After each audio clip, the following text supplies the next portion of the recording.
دین سے دور ہوتا ہے تو کیا نقصان کرتا ہے اپنے آپ کا۔ بھائیوں یقین مانیں یہ عنوان بڑا طویل ہوگا اگر ہم اس پہ کیا گفتگو کریں کہ اللہ تبارک و تعالیٰ کے دین سے دور جانے کے کیا کیا نقصان انسان کو انفرادی زندگی میں، عائلی زندگی میں، اجتماعی زندگی میں، اور یوں کہیے کہ زندگی کے ہر پل میں کہاں کہاں کیا کیا نقصانات اٹھانے پڑتے ہیں، بڑی لمبی فہرست ہوگی۔ میں آج آپ کے سامنے سے چند منتخب نقصانات گناتا ہوں۔ دین بیزاری کا نقصان کیا ہے، یہ باتیں آج نئی نسل کی دل و دماغ میں یہ بھی بٹھانے کی ہیں۔ بھائیو سب سے پہلا نقصان دین سے دوری کا، سب سے پہلا نقصان یہ ہوگا کہ جو آدمی دین سے دور جائے گا وہ اللہ تبارک و تعالیٰ سے کٹ جائے گا۔ جو آدمی دین سے دور جائے گا وہ اللہ تبارک و تعالیٰ سے کٹ جائے گا، اور جو آدمی دین سے جتنا کمزور تعلق رکھے گا اس کا اللہ سے بھی اتنا ہی کمزور تعلق ہوگا۔ ایک انسان کی زندگی میں اللہ تعالیٰ سے تعلق کا معنی کیا ہے، اس کا مطلب کیا ہے؟ آپ اسی بات سے اندازہ لگائیے کہ جسے ہم توحید کہتے ہیں یہ وہی اللہ تعالیٰ سے تعلق مضبوط کرنے کی بات ہے، اور جسے ہم شرک کرتے کہتے ہیں یہ وہی اللہ تعالیٰ سے تعلق توڑ لینے سے منع کرنے کی بات ہے۔ اللہ کے بندو دین سے دور جاؤ گے اللہ تعالیٰ سے کٹ جاؤ گے، اور اللہ تعالیٰ سے کٹنا کیا ہے آپ کو معلوم؟ ہم کیا چاہتے ہیں اس دنیا کے اندر؟ ہم دنیا کے اندر کیا چاہتے ہیں؟ دنیا کے مفادات ہم چاہتے ہیں، مال چاہیے، کسی کو عزت چاہیے، کسی کو عہدہ چاہیے، کسی کو اولاد چاہیے، کسی کو شہرت چاہیے، دنیا کی ہزار نعمتیں لوگ چاہتے ہیں، دنیا میں بہت کچھ کمانا چاہتے ہیں، یا پھر دنیا کے مختلف قسم کے نقصانات سے بچنا چاہتے ہیں۔ دنیا میں وہ لوگوں کی نظر میں بدنام نہیں ہونا چاہتے، وہ فقیر نہیں رہنا چاہتے، وہ دنیا کے سامنے محتاج بن کر نہیں رہنا چاہتے وغیرہ۔ فائدے اور نقصان ہی کی خاطر تو اللہ تعالیٰ دین سے دور جاتے ہیں۔ اللہ کے بندو سمجھ سکو تو سمجھو، دنیا کے نفع اور نقصان کا مالک کون ہے؟ اللہ کے بندو اس دنیا کے ذرہ ذرہ کا مالک کون ہے؟ اللہ کے بندو سب کچھ تو اس کے ہاتھ میں، سب کا مالک تو وہ ہے۔ تم دین سے دور جاؤ گے تو اللہ سے دور جاؤ گے، اور اللہ سے دور جا کے کیا پالو گے؟ اللہ کے بندو کیا پانے کے لیے کہاں جا رہے ہو؟ تمہیں دنیا چاہیے، دنیا کی کوئی نعمت چاہیے، وہ کس کے پاس ملے گی؟ وہ تو اللہ کے پاس نہ ملے گی۔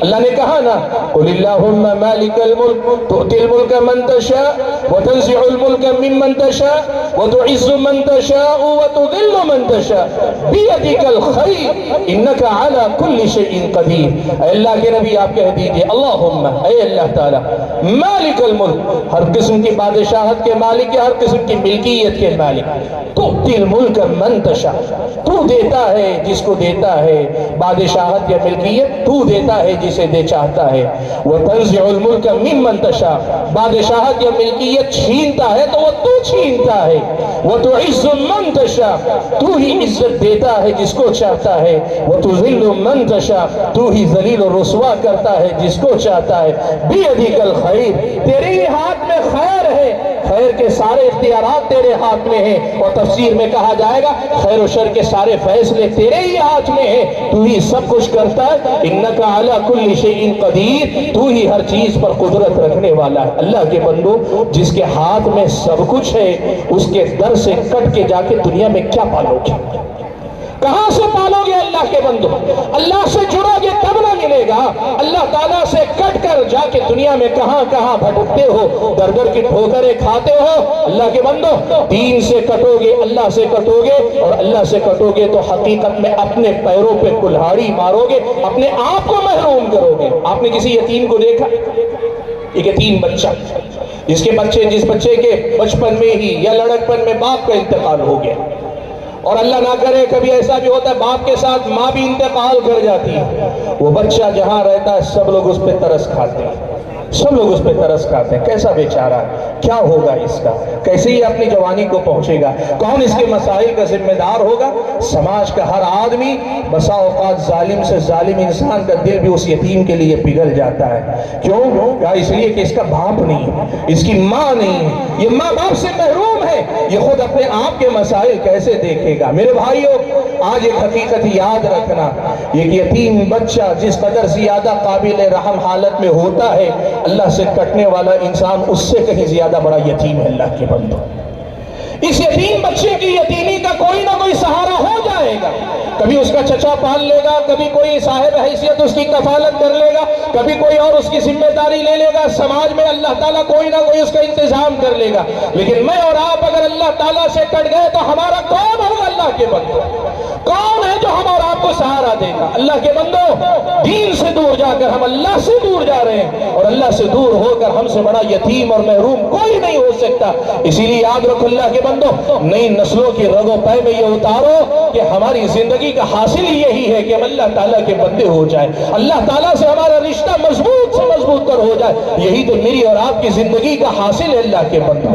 ہم کیا چاہتے ہیں؟ ہماری زندگی میں اگر اللہ کی رحمت نہ ہو، اللہ کا رحم و کرم نہ ہو، تو پھر ہماری زندگی کا ہر مسئلہ پہاڑ بن جائے۔ آپ جانتے ہیں نا، پیارے نبی صلی اللہ علیہ وسلم نے فرمایا کہ اللہ تعالیٰ نے رحمت کے 100 حصے کیے، ان میں سے صرف ایک حصہ اللہ نے ساری مخلوقات میں بانٹ دیا۔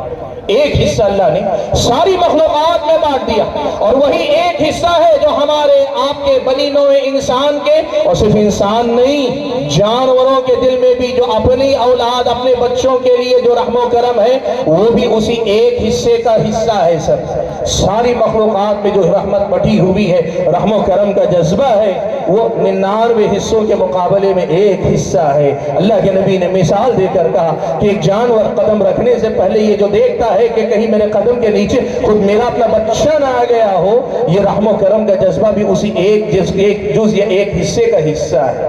آپ سوچو، ساری دنیا کے رحم و کرم کو اگر ایک جز مان لے، ایک حصہ کہیں، اور اس کے مقابلے میں 99 حصے پیارے نبی صلی اللہ علیہ وسلم نے کہا اللہ تعالیٰ نے اپنے پاس رکھے ہیں۔ ان 99 حصوں کے مالک اللہ تبارک و تعالیٰ سے دور جا کر ہم کیسی رحمت کی امید رکھتے ہیں؟ رحمت سے خالی کیسی محرومی کی زندگی ہم اور آپ جی رہے ہیں۔ اللہ کے بندو، اس کو سمجھا کرو۔ میں نے کہا دین سے دوری، اللہ تعالیٰ سے دوری، دین سے دوری کا ایک نقصان یہ ہے کہ ہم اللہ تعالیٰ سے کٹ جاتے ہیں، اور اللہ تعالیٰ سے کٹ جانا کتنی بڑی محرومی ہے ہم اور آپ اس کا اندازہ بخوبی لگا سکتے ہیں۔ یہ ایک نقصان ہے جس کا تذکرہ میں نے آپ کے سامنے کیا۔ حاضرین گرامی، دین سے دوری کا دوسرا بڑا نقصان کیا ہوگا آپ کو معلوم ہے؟ دین سے دوری کا دوسرا بڑا نقصان یہ ہوگا کہ میری اور آپ کی زندگی بے مقصد ہو کر رہ جائے گی، ہم اپنے مقصد وجود سے کٹ جائے گا۔ ہم اس دنیا کے اندر کیوں آئے، ہمیں کرنا کیا ہے، زندگی کے مقصد سے ہم کٹ جائیں گے۔ اور یاد رکھو، زندگی کی معنویت مقصد سے جڑے رہنے میں ہے۔ کل صبح اٹھ کر آپ کو معلوم نہیں ہے صبح اٹھنا مجھے کس لیے ہے، مجھے گھر سے نکل کے کیا کرنا ہے، آپ کے لیے صبح کا کوئی معنی نہیں رہ جائے گا۔ اور کل صبح اٹھنا ہے، اٹھ کر مجھے کچھ کرنا ہے، آج رات سونے کا کوئی مطلب نہیں رہ جائے گا۔ آپ یقین کرو، ہمارا اور آپ کا جو امتیاز، ہماری اور آپ کی جو پہچان ہے، وہ اسی میں ہے کہ اللہ نے انسان بنا کر دنیا کے سب سے عظیم مقصد سے اللہ نے ہم اور آپ کو جوڑا۔ وہ مقصد ہے اللہ تعالیٰ کی بندگی۔ اس مقصد سے جڑے رہو گے، زندگی پامانہ نظر آئے گی، زندگی کا اپنا ایک وزن ہوگا، ایک مطلب ہوگا، اور زندگی میں ہر حرکت و عمل کا کوئی نہ کوئی ایک مفہوم ہوگا اللہ کے بندو۔ لیکن مقصد سے کٹ جاؤ گے کیا ہوگا؟ اللہ کے دین سے دور ہوگے، دین بیزاری کا شکار ہوگے، اپنے مقصد زندگی سے کٹ جاؤ گے، اور مقصد زندگی سے کٹ جاؤ گے تو کیا ہوگا معلوم ہے؟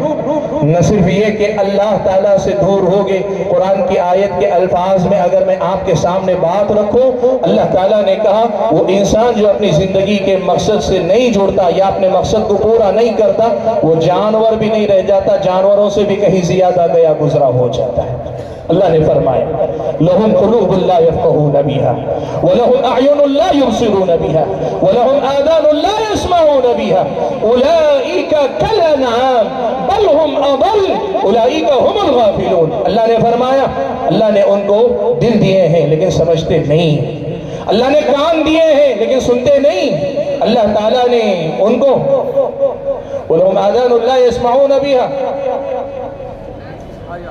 لَهُمْ قُلُوبٌ لَا يَفْقَهُونَ بِهَا وَلَهُمْ أَعْيُنٌ لَا يُبْصِرُونَ بِهَا۔ اللہ تعالیٰ نے آنکھیں دی ہیں لیکن دیکھتے نہیں ہیں۔ جب اللہ تعالیٰ نے ایک مقصد کے تحت یہ ساری چیزیں دی، جس مقصد کے لیے اللہ نے یہ ساری چیزیں دی، اس مقصد کے لیے ان کا استعمال نہیں کرتے تو اللہ نے کہا أُولَئِكَ كَالْأَنْعَامِ، یہ جانوروں جیسے ہیں، بل ہم اضل، یہ چوپایوں سے بھی گئے گزرے ہیں۔ میرے بھائیوں، یاد رکھنا ایک بات، یہ جو قرآن کے الفاظ ہیں یہ صرف مذمت کے لیے نہیں آئے، ان الفاظ کے مطلب صرف مذمت نہیں، یہ جو تشبیہ ہے کہ اولئک کالانعام، یہ چوپایوں جیسے ہیں، یہ صرف ان کی برائی بیان کرنے کے لیے نہیں، بلکہ یہ بتانے کے لیے کہ زندگی کے مقصد سے کٹنے والا انسان اپنے آپ پہ اتنا گرتا جاتا ہے، اتنا گرتا جاتا ہے کہ اپنی حیوانیت میں انسانوں کو انسان ہے، جانوروں کو بھی پیچھے چھوڑ کر اور زیادہ گیا گزرا بن جاتا ہے۔ آج دیکھو زندگی میں اس مقصد کی اہمیت کا آپ اندازہ لگاؤ۔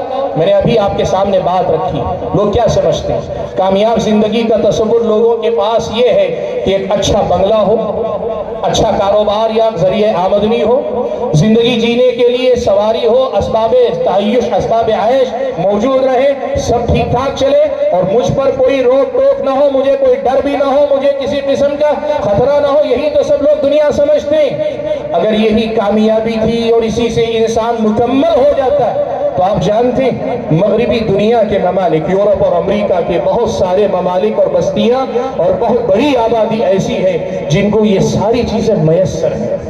ان کے پاس اچھے بنگلے بھی ہیں، اچھی سواریاں بھی ہیں، گھر کے اندر اسباب عیش، اسباب تعیش، زندگی جینے کے اسباب، اور اس کے ساتھ ساتھ زندگی میں جس خواہش کی وہ تکمیل کرنا چاہے ہر خواہش کو پورا کرنے کی چھوٹ بھی ہے، آزادی بھی ہے، بظاہر امن و امان بھی ہے، سب کچھ۔